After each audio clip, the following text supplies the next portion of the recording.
আম ভর্তার প্রস্তুতি চলতেছে। আমাদের আজকে হবে স্পেশাল আম ভর্তা।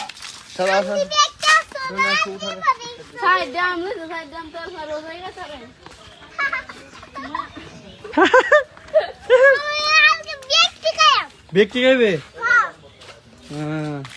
যা যাক, আজকে আমাদের আম ভর্তা হচ্ছে স্পেশাল।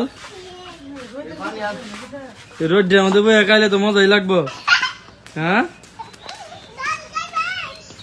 তোমার দাদু খাইতো না?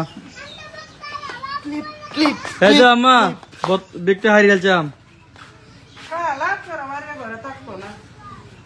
তাহলে আমরা তো দেও না, আমি যে গাজীপুর তাই আমার লাগে তো ভাড়াও না, এই সব আম বাড়ি আছে, গাছটাই পুরোটা খালি করে আছে। আব্বা যদি শুনে যে এটি হাসে, জাড়ার বাড়ি কেমন লাগবে আম না খায়া?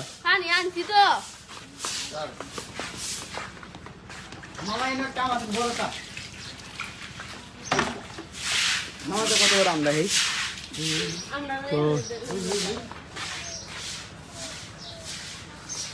দাদা